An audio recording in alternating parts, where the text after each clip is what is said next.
Estimadas amigas y amigos, gusto de estar nuevamente con ustedes. Voy a hacer un video esta vez titulado de Pinochet a Boric.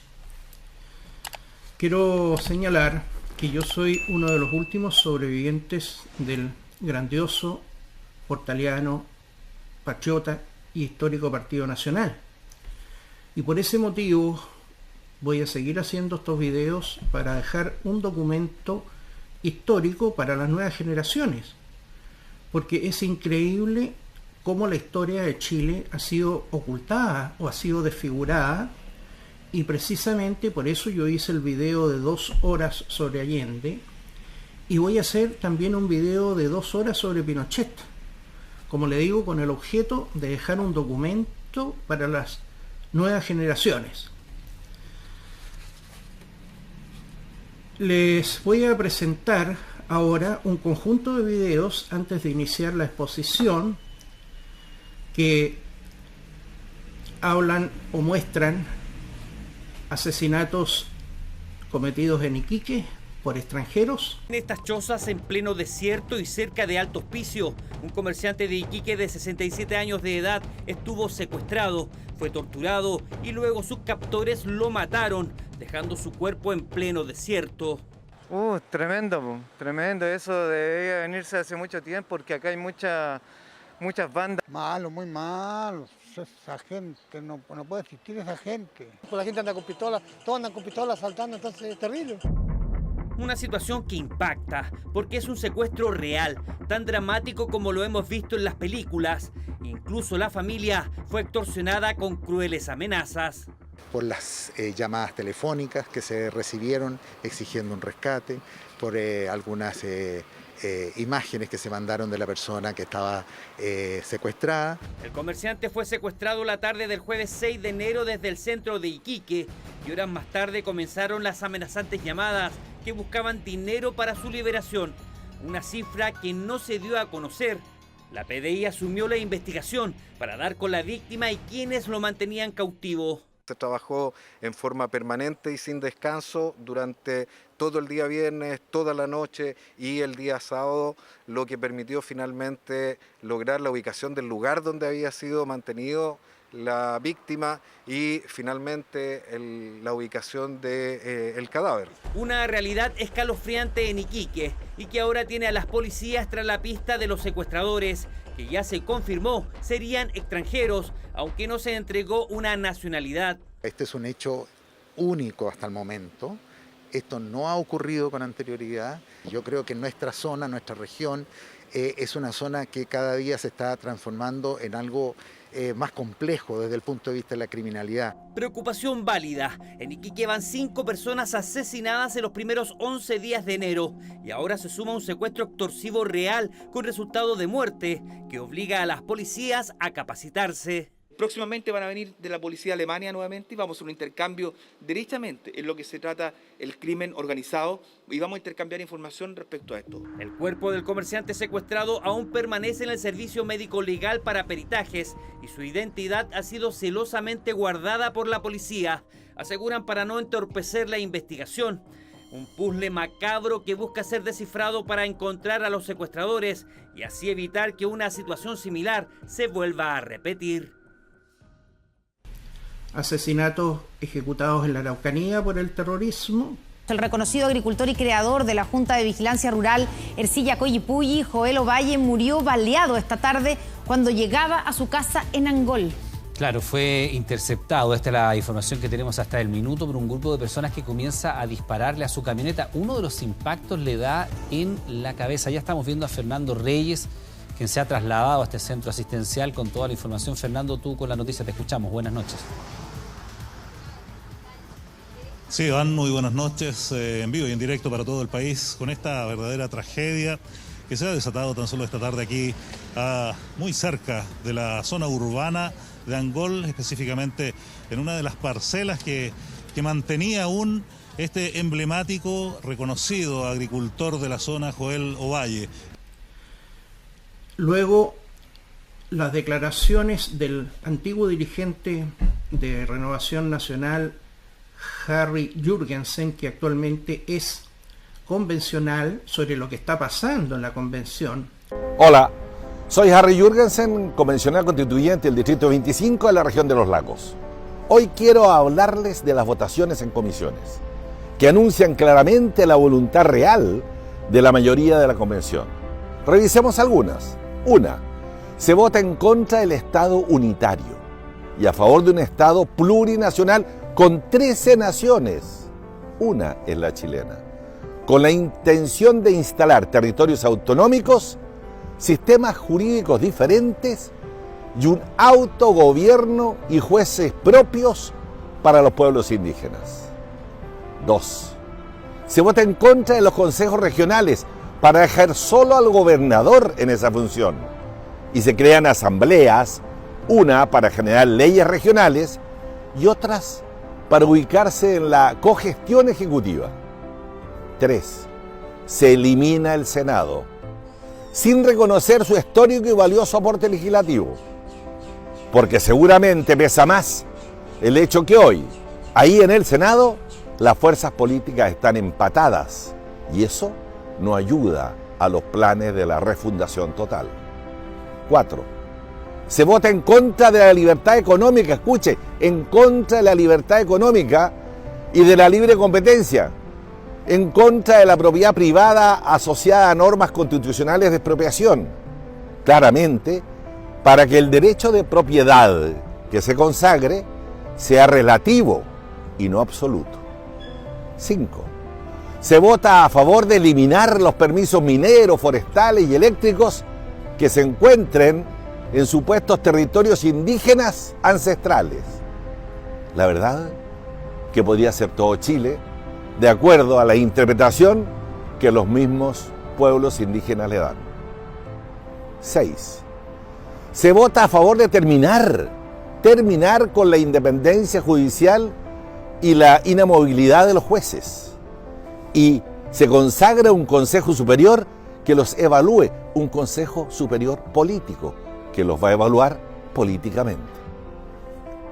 7.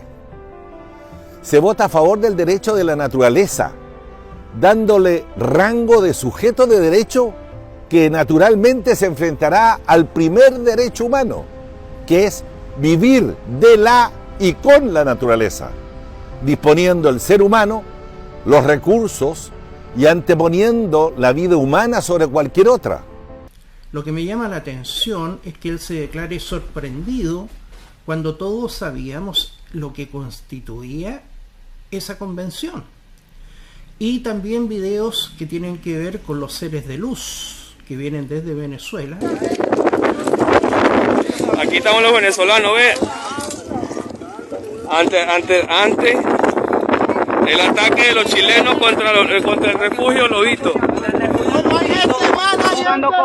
Están jugando con fuego, mira, están quemando caucho para que el chileno no se juega. Salven el mundo, maten un chileno. Maten a uno. Frente al refugio de los Lobitos. Acá estamos en el camping Lobitos de la Universidad Arturo Prat. Yo trabajo en una empresa de transporte, una de las más grandes de Chile, y acá estamos, cierto, con personal policial, contingente de la PDI, custodiando y resguardando a todos los inmigrantes. A todos los inmigrantes los trajeron a este lugar, cierto, engañando a las personas. Toda esta gente se va a trasladar a Santiago, a distintos puntos del país. La colaboración 100% del gobierno, buses gratis, ¿cierto?, con los impuestos de los chilenos. Y así, pues, ahí ustedes pueden apreciar, ¿cierto?, que aquí están todos amotinados, despejaron un poco Iquique para que la gente dijera, ah, qué bien, estamos mejor, pero no es así. Imagínense que toda esta gente acá tiene albergue, tiene comida, no le falta nada. Hay ancianos en este país en donde lamentablemente no tienen que comer en este momento, pero aquí todos también con sus PCR, con sus antígenos, ¿cierto? Los consultorios están llenos, haciendo fila, filas para muy pobres chilenos poder atenderse, pero aquí se les practica todo eso para que ellos puedan viajar. Así está la cosa. Yo voy a Santiago ahora con 60 personas y así un montón de otras de buses más que también van para allá. Miren, ahí vienen a subirse a la máquina. ¿Qué les parece? ¿Qué les parece? ¿Ah? Mírenlo, mírenlo. ¿Qué les puedo decir? Ahí están las cosas claras, todo claro, para que vean cuál es su Chile, su gobierno, que da protección a personas y a los que realmente la necesitan, a los pobres chilenos, los deja mirando para la carnicería. Esto está pasando, señores. Bueno, me voy a despedir porque hay mucho contingente policial y puedo tener problemas. Miren, aprovechen de ver. Ya, voy a cortar. Ya, acá viene la gente para la máquina que voy yo conduciendo para Santiago de Chile. ¿Qué les parece? Chilenos y chilenas, ¿qué les parece? Según la gente que trabaja acá, son unos verdaderos animales, en lo peor de lo peor que ha llegado a Chile. Imagínense ustedes. Mire, haciendo pipí en lugares que no corresponden. Dicen la gente que está trabajando acá que esta gente es lo peor. Pelean acá, entre ellos mismos se roban. Imagínense qué es lo que se está exportando a Chile.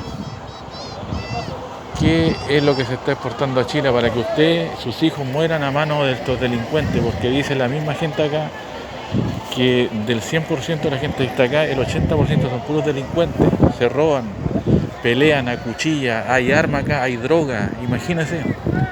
Todo esto está permitido por el gobierno de Chile. Más no les puedo decir. Esta es la gente que me toca a mí trasladar. Nosotros ahora cerramos la puerta de la cabina y no atendemos a nadie porque ahí queda la pura escoba nomás. Pelea arriba, droga, fuman, porque ya esto no es que lo ha pasado en otros viajes y a otros compañeros lo mismo. Este es el mensaje que les dejo, ahí vean con sus propios ojos.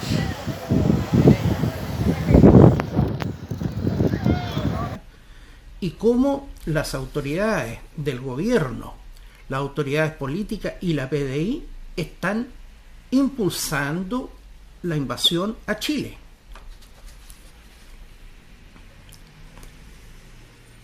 Después de la exhibición de estos videos, quiero agregar algo que es muy importante y que ustedes lo saben, pero que es conveniente que yo se los remarque. La secuencia de asesinatos seriales ejecutados en todas las ciudades de Chile a partir del año pasado y continuado este año es algo que nunca había existido en nuestro país. Eso ya debería llamarnos a una alerta. Después están los secuestros, que es también un delito importado. Están los robos, no sé qué cantidad de robos de vehículos y de empresas se ejecutan día a día. Están las tomas, por ejemplo, lo que era el basural de Santiago en la comuna de Cerrillos, que se llamaba Vertedero Lo Errázuriz, fue cerrado, pero esas tierras son inhabitables durante 50 años, sin embargo están ocupadas por una ciudad de 10.000 chilenos y seres de luz. Eso tampoco produce ningún efecto en la clase política. Después está el tema de la invasión de seres de luz, que como lo he dicho en otros videos, eso constituye la mejor arma para acabar mediante el reemplazo cultural y racial con la identidad histórica, cultural, y en el fondo acabar con la historia y acabar con nuestro país, pues, transformarlo en una especie como de café con leche que no tiene nada que ver con lo que ha pasado en estos 500 años. Se acabó el orden público en Chile, cosa que tampoco llama la atención a los votópatas, porque siguen adelante con la idea del lápiz y del voto. Y se destruyó definitivamente la paz social y la armonía en todas las ciudades de Chile. Usted ahora, si camina por la calle, puede esperar perfectamente que le vuelen el cráneo de un balazo, de un fierrazo o de cualquier otra forma. Y a los políticos les importa un carajo esto. Están listos para asumir los cargos, están listos para irse a lo que le llaman el mundo privado y seguimos con la fiesta. La respuesta del chileno frente a este apocalipsis y este Armagedón es digna de un estudio psiquiátrico. Es una mezcla de indiferencia, abulia, astenia, catatonia y la política del avestruz, que consiste en esconder ellos la cabeza en la arena esperando que sean otros los que caigan, hasta que les toque a ellos. El caso de Iquique y Arica es demostrativo. Ahora están haciendo marchas, los felicito, pero ellos eligieron ahora como gobernadores, tanto de Arica como de Iquique, gente que ha apoyado la insurrección, pues, gente de izquierda. Entonces, ¿quién entiende nada en la lógica de la masa chilena? Y ni siquiera juntan rabia, porque por último podríamos decir no se les puede pedir nada o no se le puede pedir más a la población, pero tampoco pueden juntar rabia. Eso es muy extraño, ¿no es cierto? Cuando una persona pierde la capacidad de percibir y de reaccionar frente a la realidad, eso se llama hipotimia, que viene del griego. Hipo es bajo y timia es falta de ánimo. O sea, siempre están en un estado plano de ánimo que no les toca, no les penetra. Quiero decir que esto se une, y se lo voy a mostrar en el video que viene a continuación, que por favor véanlo y después continuamos.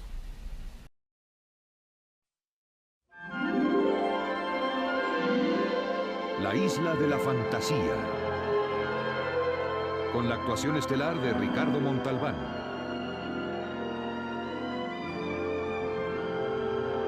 Y Hervé Villés como Tatú.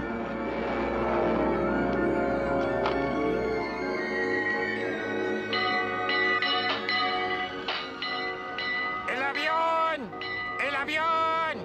El video es sobre Odé, el enano Tatú de la isla de la fantasía. Entonces él, cada vez que llegaba se acercaba un avión a la isla de la fantasía, él se subía y gritaba el avión, el avión. Bueno, esto es lo mismo que pasa o pasaba con el tema neoliberal, pues. Mientras ocurría esta demolición, esta decadencia, este desmoronamiento de todo el país, ellos seguían con el avión, que el país iba como avión. Es increíble, ¿verdad? Quiero decir que el año 73 no se produjo el derrocamiento de Allende por obra de las Fuerzas Armadas. Fue el 66% de chilenos patriotas que venían de antes de Allende, formando la clase media patriota, católica, anticomunista, la que luchó para conservar el sistema de economía mixta que teníamos, pues. ¿Y por qué lo hizo? Porque era un país de gente feliz y amable, pues. Eso, estimada amiga y amigo, tiene más importancia que el crecimiento.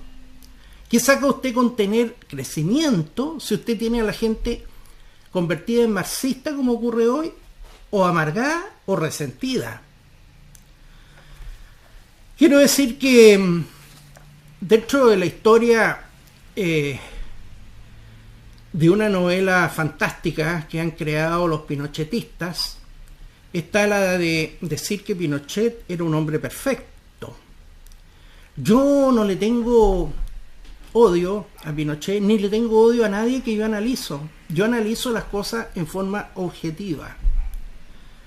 Puedo señalar las cosas extraordinarias que hizo, pero también tengo derecho a decir qué cosas horribles hizo, pues. Ahora les voy a contar una para que entendamos por qué se produjo este continuo de descomposición de 50 años, pues. Fíjese que en noviembre del año 73, a 2 meses del golpe del 11 de septiembre, el gobierno de Pinochet llamó a una colecta nacional que le llamó de reconstrucción nacional y le solicitó a la gente que regalaran sus anillos de matrimonio y sus joyas. Y fueron 4 millones de chilenos que regalaron su anillo de matrimonio y gran parte o todas las joyas familiares.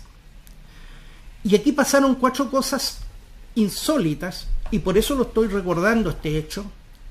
Primero, nunca se dijo cuánto se había recaudado. Fíjese, imagínense que la Teletón terminara todos los años sin el cómputo final. No se dijo cuánto se había recaudado. 1. 2. Tampoco se dijo en qué se invirtió o se gastó esta plata, si es que se invirtió y se gastó esta plata en beneficio del país. Jamás se dio ninguna información. En tercer lugar, tampoco se dio ninguna información si estas donaciones habían sido ingresadas a la Tesorería General de la República o estas joyas habían sido mantenidas en un lugar distinto, en poder de terceras personas, y finalmente se habían manejado en cuentas paralelas, lo cual, digamos, no debería haber ocurrido si esto se hubiera hecho con transparencia. Y cuarto, ocurre que la única institución que puede rematar bienes del Estado, porque estos anillos de matrimonio y estas joyas eran del Estado del momento que las personas se la donaron, pues. Y el único que puede rematar para convertir en dinero todas estas joyas es la Caja de Crédito Prendario, que tiene sucursales desde Arica hasta Punta Arenas. Pero no hubo un solo remate de nada en ninguna parte de Chile. Entonces quedó el misterio para siempre, ¿dónde fueron a parar todo ese oro y todas esas joyas? ¿Estas fueron sacadas del país y convertidas en dinero en otras partes? ¿O a quién se le vendieron acá en Chile? ¿Y sabe usted cuál es la cantidad de dinero que hay detrás de todo esto? Una argolla de matrimonio, estimada amiga y amigo, pesa 20 gramos. Y considerando el oro de 18 quilates, como fueron 4 millones de personas las que regalaron sus anillos de matrimonio, se juntaron 80 toneladas de oro, pues.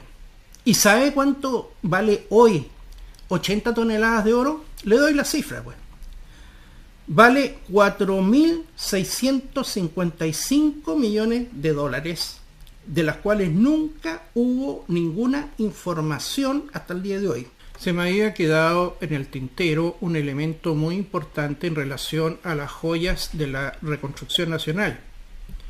Había una señora que se llamaba María Eugenia, que era periodista y que después del golpe pasaba permanentemente en La Moneda, y también con una señora que se llamaba Liliana Mann, que era hija de un general de ejército, más o menos las dos de edades parecidas.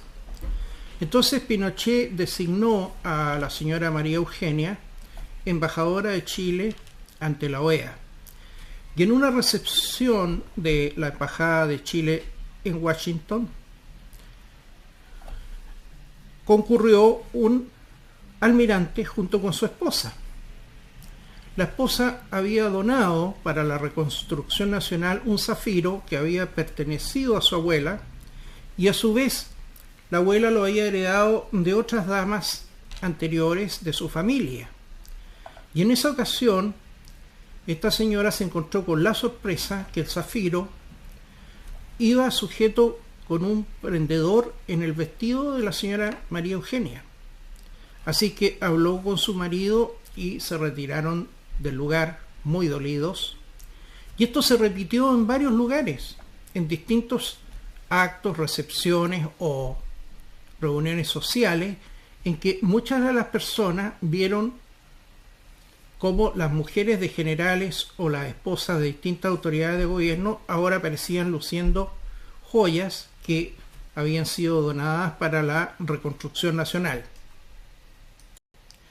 Y yo lo pongo en la palestra precisamente para las nuevas generaciones, para que entendamos, y voy a seguir en esto porque ya a esta altura a mí me liquidaron mi país. Voy a sacar a la luz todo lo que yo, como testigo privilegiado desde el año 73, he conocido en forma directa y personal y a través de las intimidades del Partido Nacional.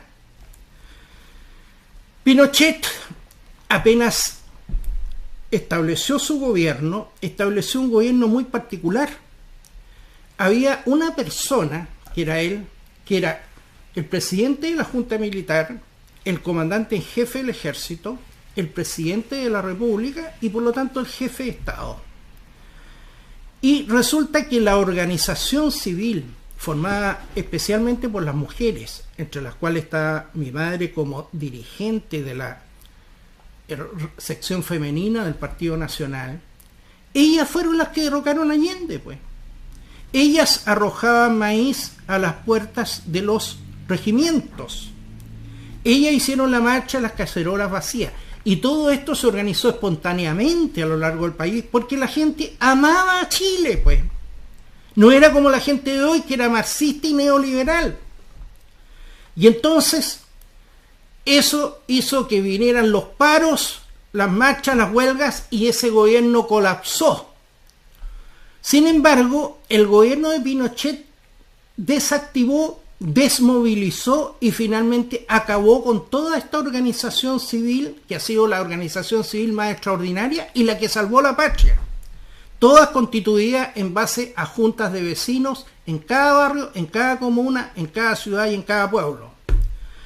Después, él se encargó que todos los líderes de la organización civil, y especialmente don Julio Guazán, que era el presidente de la Confederación de Colegios Profesionales y de Colegios Técnicos, don León Vilarín, que era el presidente de los dueños de camiones en Chile y que hizo el paro de octubre, don Rafael Consille, que era el presidente de todos los comerciantes medianos y pequeños del país, que mantuvo permanentemente en jaque a Allende, Orlando Sáez, que era presidente de la SOFOFA y que creó un sistema de inteligencia propio de la SOFOFA que le permitía saber con 24 horas de anticipación cuál era la empresa que se iba a tomar el gobierno al día siguiente.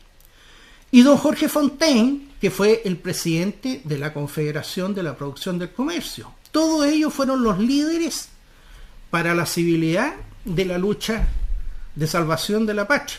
Sin embargo, Pinochet los sacó absolutamente del escenario político y del escenario de los medios de comunicación, que estaban todos bajo el control del Estado. Después se encargó de hacer desaparecer a todos los líderes políticos para quedar él exclusivo como el único actor del escenario político. Ahí desapareció políticamente Pablo Rodríguez, Sergio Nofre Jarpa. No me mencionen cuando 12 años después, el año 85, lo nombró ministro de Interior porque su gobierno estaba a punto de caer. Eso no tiene nada que ver con lo que estoy hablando del 73. Y don Jorge Alessandro Rodríguez, que era la figura más grande que tenía la derecha, pues. Todo eso nunca más aparecieron en televisión, en el Mercurio, en La Tercera, en ninguna parte. Había un solo actor arriba del escenario. Y después hizo desaparecer, al final de su gobierno, al Partido Nacional, como lo he contado en otros videos, y dejó como legado a los personajes más traidores de la política chilena, los de la UDI y la Patrulla Juvenil de Renovación Nacional, que inmediatamente que asumieron el año 90 se entendieron con la Concertación y ya a los 2 años le habían dado la espalda a Pinochet y lo criticaban abiertamente, pues. Pero él les dio todas las atribuciones, él fue el que los sacó del anonimato.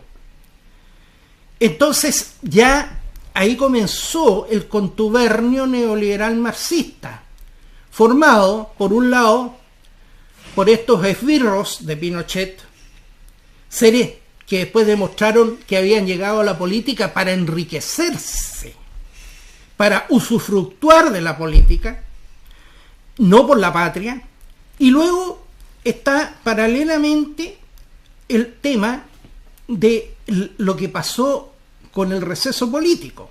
Pero antes les quiero decir que este gobierno unipersonal era el gobierno más apático que he conocido en mi vida, no solamente en Chile, sino que por todos mis estudios y mis lecturas. Los gobiernos que son patriotas o nacionalistas se caracterizan por las marchas, las concentraciones, los desfiles y las manifestaciones.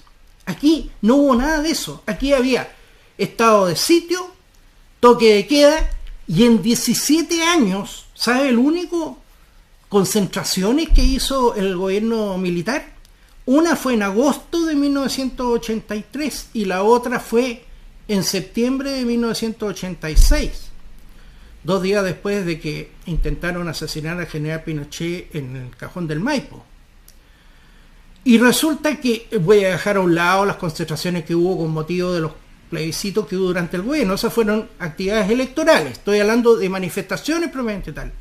Entonces la gente no podía demostrarle su afecto al gobierno, no podía tampoco salir entusiasmada de haber estado con otra gente en estas actividades, sino que había que estar en la casa encerrado. Y el famoso receso político operaba solamente para los que eran partidarios del gobierno, mientras la democracia cristiana y la izquierda se reunían todos los días. Hacían elecciones de directiva en forma clandestina, arrendaban sedes de partidos. Yo en una oportunidad denuncié al ministro del Interior, Ricardo García, que la democracia cristiana tenía una sede en mi barrio. Me contestó el señor García diciéndole que le había traspasado la información a un general y después, digamos, cerraron esto. Pero imagínense cómo operaba el sistema en contra de los adherentes del régimen. ¿Para qué vamos a hablar de que formara un movimiento cívico-cultural o cívico-militar, perdón, o un movimiento pinochetista? Eso jamás, porque el presidente de ese movimiento iba a adquirir tanta o más relevancia que el jefe de Estado, pues. Y el famoso receso político produjo el efecto en Chile igual que la restauración borbónica en Francia, porque después de 35 años de la Revolución Francesa, donde guillotinaron al rey Luis XVI y guillotinaron a su hijo Luis XVII, después del periodo de Revolución Francesa viene 25 años, perdón, no 35, 25 años, viene el imperio de Napoleón, y a la caída de Napoleón viene la restauración borbónica con Luis XVIII, que era hermano de Luis XVI. Bueno, aquí fue una restauración de la partitocracia y del marxismo en gloria y majestad. Después de haber mantenido el país en un receso político que supuestamente iba a generar una nueva clase política y una nueva democracia, no hubo ni nueva clase política porque volvieron los mismos del 73, ni una nueva democracia porque volvimos a la partitocracia. Entonces, ¿de qué sirvió el famoso receso político si no se iba a modificar nada? ¿Y quiénes volvieron en gloria y majestad? Le voy a nombrar algunos al pasar. Gladys Marín, Volodya Telten del Partido Comunista, por el Partido Socialista Clodomiro Almeida, Isabel Allende, Ricardo Lagos, Camilo Escalona, Ricardo Núñez y por supuesto muchos otros más. Por el lado de la democracia cristiana, Patricio Elwin, Eduardo Frei, Carmen Frei, Adolfo Saldívar, Andrés Saldívar. ¡Qué restauración más grandiosa! ¡Qué democracia nueva! ¿Qué clase política nueva había accedido al poder después de los 17 años? Y de ahí surgió entonces el contubernio, que entendió muy bien que había que entenderse entre los dos bloques, pues, para ellos poder medrar, usufructuar y hacer uso y abuso del poder sin ningún riesgo de perderlo. Entonces ahí comenzó la cadena de personajes que yo les he llamado monstruos, pero ahora voy a agregar otros a la lista. Por el lado de la derecha tenemos a Lavín, a Vigi, Piñera. Y por el lado de la izquierda tenemos a Elwin, Lagos, Bachelet. Mire qué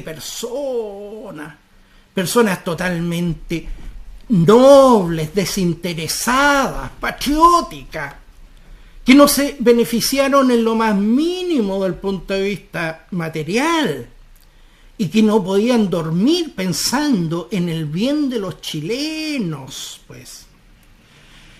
Entonces, tenemos que, mientras tanto, el señor Pinochet aplicaba contra el comunismo la política más demencial que se puede utilizar para enfrentar una ideología, el exterminio físico de los comunistas. Fíjese que esa política debilitó de tal modo la imagen pública de las Fuerzas Armadas que hasta el día de hoy no pueden recuperarse, y por eso es una de las causas que tienen cero poder político en la sociedad. Y después, más encima, el señor, el jefe, dejó solo a los militares que él había dicho que si le tocaban a un solo hombre se acababa el orden público, o el Estado de Derecho, perdón. Y resulta que ahí están los militares presos en Punta Peuco hasta el día de hoy. Estoy mencionando todo esto para que entendamos que este es un continuo de descomposición, de desmoronamiento, de ruina moral, de cobardía y de traiciones. Esto no es un tema que viene ahora después del 18 de octubre como lo quieren presentar. Esto viene desde hace 50 años. Y resulta que la política de los desaparecidos y de los asesinatos fueron ejecutados en el 99% cuando estas personas estaban presas, rendidas obviamente, indefensos y desarmados.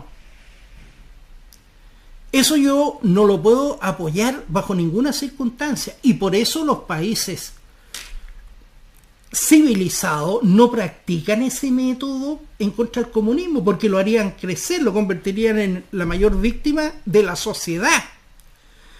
Y si eran tan nobles, tan patrióticas y tan benéficos estos asesinatos y desapariciones, ¿por qué entonces tenían que mentir y negarlos y ocultarlos? Fíjese que en enero del año 78, Pinochet tuvo la tupé de llamar a una suerte de plebiscito, pero que le llamó consulta, y que era además ilegal e inconstitucional, porque él no tenía facultades para llamar a eso, solamente la Junta Militar. Y era para que la gente fuera a votar dándole un apoyo en contra de las resoluciones de las Naciones Unidas que denunciaban estas violaciones de derechos humanos que llegaban todos los días a todo el mundo. Y entonces, si era tan benéfico, ¿por qué había que usar todas las artimañas del secretismo? Y además se jactaba el gobierno de Pinochet de que había permitido que el Poder Judicial quedara intacto, fuera independiente. Bueno, si es así, tenemos entonces que si había terroristas que estaban, digamos, organizados, ¿quiénes tenían que actuar? Tenía que actuar la policía de carabineros, la policía de investigaciones para investigar el hecho, detenerlos. Tenía que ser puestos a disposición de los tribunales de justicia. Los tribunales de justicia, si decretaban la orden de prisión preventiva, tenían que ir a un recinto administrado por gendarmería, ¿verdad? Y después quien dictaba la sentencia era el juez. Y si se dictaba la sentencia de pena de muerte, que estaba vigente en esos años, quien ejecutaba al condenado era gendarmería. No, aquí para qué, pues. El mismo gobierno era la policía, era la gendarmería del lugar de detención secreto, era el juez que dictaminaba el asesinato, y finalmente, digamos, venía la parte de la desaparición del cuerpo, todo ejecutado en beneficio del país. El año 89, cuando llega al fin el gobierno de Pinochet, aquí está la Constitución del año 1980, que ahora está a punto de terminar.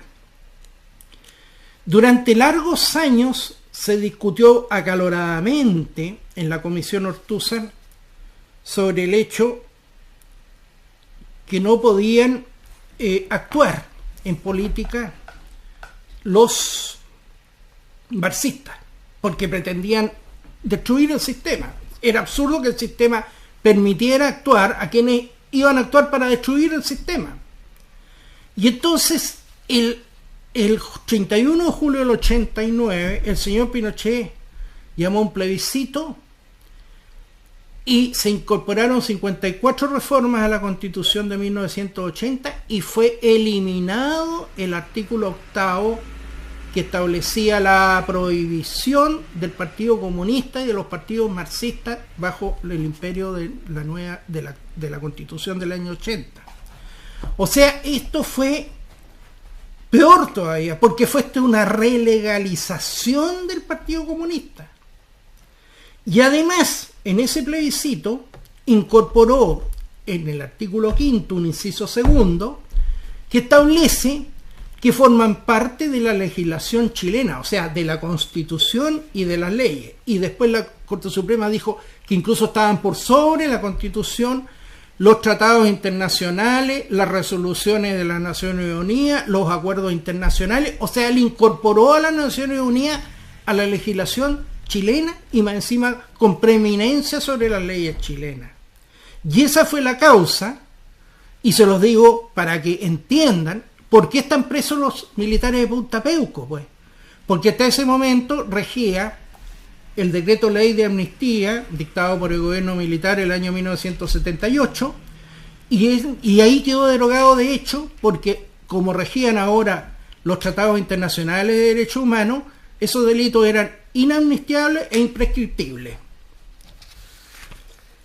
Entonces comienza la fiesta del contubernio, que sumando el periodo de Pinochet llegamos hasta hoy, en que se destruyó completamente el tejido social histórico formado en Chile en 500 años, que tenía como valores, como fundamentos o como principios el patriotismo, la fe en Dios, el amor a la familia y la honestidad de las personas. Todo eso se destruyó en aras de una política miserable, de una política indigna, de una política de los peores políticos que ha tenido Chile, ignorantes, corruptos y antipatriotas. Luego, ya durante el gobierno de Pinochet, producto de la privatización de la educación o de la municipalización de la educación, todos los establecimientos educacionales ahora eran con educación marxista y las universidades también. Entonces sucedió que el año 1985, cuando Carabineros degolló a 3 dirigentes comunistas que se llamaba Guerrero uno, Parada el otro y Natino el otro, cuando secuestraron a Guerrero, que era profesor, lo secuestraron de las puertas del colegio donde él hacía clases, que se llamaba Colegio Latinoamericano, ubicado en la avenida Los Leones de Santiago. Y la sorpresa que nos llevamos todos es que ese colegio, que funcionaba en gloria y majestad, todos los profesores o eran del Frente Manuel Rodríguez, o eran del MIR, o eran de cualquier grupo, o habían sido exiliados, o habían estudiado en Cuba, y funcionaba en gloria y majestad, incluso con financiamiento del Ministerio de Educación. Y todos los alumnos que habían ahí eran hijos de los jerarcas del Partido Comunista y de estos otros movimientos. Eso salió a la luz, como le digo, de casualidad. Y entonces ahí comenzó el proceso de la derrota total que le infligió el marxismo cultural al neoliberalismo. Porque si usted controla la educación, controla la cultura, controla el arte, controla la juventud, se acabó usted como movimiento o como tendencia política, pues. Y luego vino el pacto secreto entre Pinochet y la Concertación, que siempre lo han negado, pero Edgardo Benning, el que fue ministro, secretario general de la presidencia de Elwin, lo dijo en un libro del año 1997 titulado Democracia en Chile, lecciones para la gobernabilidad, página 369. dijo, se produjo una convergencia con el pensamiento económico de la derecha que políticamente la Concertación no estaba en condiciones de reconocer. O sea, ahí se pusieron de acuerdo para seguir mintiendo los dos bloques durante los 30 años, pero seguir disfrutando a manos llenas y a carrillos llenos del poder. Después, fíjese qué pasó a nivel de los estudiantes con esta demolición. Ya el año 2000, los estudiantes universitarios eran la vanguardia de la revolución del marxismo cultural. ¿Y cómo ejecutaban esta vanguardia? Haciendo avanzar la revolución mediante la actitud de ser cada vez más groseros al hablar, cada vez más descorteses, cada vez más violentos con la gente y actuando igual que delincuentes sociales, por ejemplo, pintando o destruyendo los bienes particulares o bienes públicos, orinándose en cualquier parte, y eso no llamaba la atención a los agentes del modelo, que seguían mirándose al cielo como Tatú porque venía el avión. O sea, la descomposición de las normas de uso social, de las normas valóricas, de las normas éticas y las normas morales no tenía ninguna importancia. Y entonces llegamos al punto de que se mistificó absolutamente esto de que Chile iba en un nivel de crecimiento que jamás había tenido. Quiero decirles, estimadas amigas y amigos, que el crecimiento más grande que ha tenido Chile fue en la República Conservadora de 1831 hasta 1861, cuando creció un 10% anual. En el periodo glorioso del neoliberalismo, que tiene 50 años, 48, fíjese que el periodo de 17 años de Pinochet, Chile creció un 2,9% y la población creció un 2,5% anual. O sea, en cuanto a per cápita, creció apenas un 0,4% anual, 17 años. Y en los últimos 15 años de este maravilloso modelo, Chile ha crecido un 2,2%. O sea, menos que en la época de Pinochet. Y súmele usted 17 más 15. Y luego está el tema que lo único que pueden sacar a la luz y que no tiene mayor importancia es un 6% entre 1990 y el año 2000. Cualquier país que pasó a ser desarrollado como Italia después de la Segunda Guerra, España, Japón, Singapur, Corea del Sur, Taiwán, etcétera, esos países crecieron en 10% durante 30 o 40 años, tal como ocurre actualmente, por ejemplo, con China. ¿Qué es lo que es el 6% por 10 años? Como para quemar banderas a sus pies. Y el periodo que ahora ofenden, denigran, ridiculizan, ya no es Allende, es el periodo anterior a Allende, presidente Jorge Alessandri, el general Carlos Ibáñez, Gabriel González Videla, don Juan Antonio Ríos, don Pedro Aguirre Cerda. Fíjese que entre el año 1940 y 1970 Chile creció un 4% anual. Y le tocó la Segunda Guerra Mundial, que duró 6 años, y más encima los efectos de la Segunda Guerra, que para Chile fueron gravísimos, porque durante todo ese periodo Chile tuvo que vender a la mitad el precio del cobre a Estados Unidos para fabricar balas. Y entre el año 1950 y el año 1965, o sea, en la mitad del periodo de estos 30 años que he mencionado, de 1940 a 1970, Chile creció un 8,5% en esos 15 años, más que todo el proceso del famoso modelo. Y el otro día estudié en el Banco Mundial y sumé mes a mes y calculé mes a mes y fui desde el año 74, no le adjudiqué el 73 porque fue más bien de Allende, y llegué hasta el 2020, porque el 2021 aún no han entregado el PIB final. ¿Y sabe cuál es el promedio de estos 48 años? Un 3,8. Y eso es para caer de rodillas y mesarse los cabellos como en la Biblia. Eso, un 3,8. Eso no es nada. Y más encima en los últimos 15 años, estimadas amigas y amigos, es un 2,2. Bueno, todo esto se lo explico porque nos condujo directamente al marxismo cultural. Esto significa el fin de la identidad histórica de Chile y el fin de Chile. Esta es la refundación.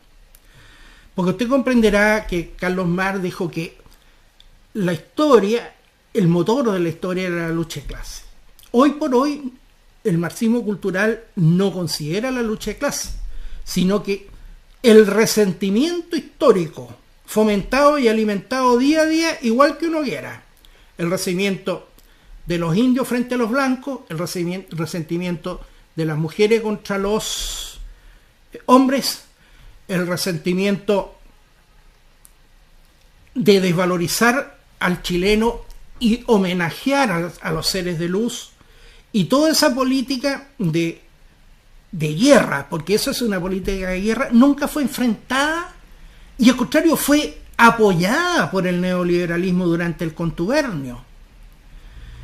Entonces el proyecto que había tenido el marxismo a lo largo de su historia y que no había podido llevarlo a cabo porque existía una mayor cantidad de patriotas en Chile formados al alero de las universidades y de los establecimientos educacionales, eso como se terminó, ahora el marxismo ganó con Boric, ganó con la nueva constitución, ya tiene el poder judicial controlado, ya tiene el Ministerio Público controlado, ya tiene la cultura, el arte, las universidades, los establecimientos educacionales, la televisión abierta, y ahora le falta solamente la Fuerza Armada.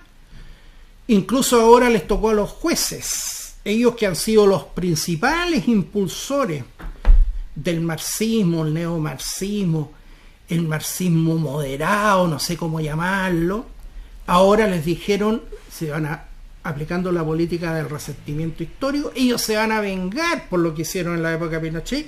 Entonces a los 10 años el juez se va para la casa y ahora están molestos los de la Corte Suprema. Claro, si no les hubiera tocado a ellos estarían felices, pues, pero si les tocaba a otros, a ellos no les importaba un carajo, tal como tampoco les ha importado que su famoso prestación de servicios como entes del Estado a la ciudadanía vale 0 en cuanto a resultados. Entonces ahora es el momento de hacer la raya para la suma, esto de que el marxismo hoy acabe con la identidad histórica, cultural, valórica, racial y humana del país, es fruto de estos 50 años que van en forma lineal de Pinochet a Boric. Estimadas amigas y amigos, gusto de haber estado con ustedes y nos vemos en un próximo video. Y lo más importante, ¡viva Chile!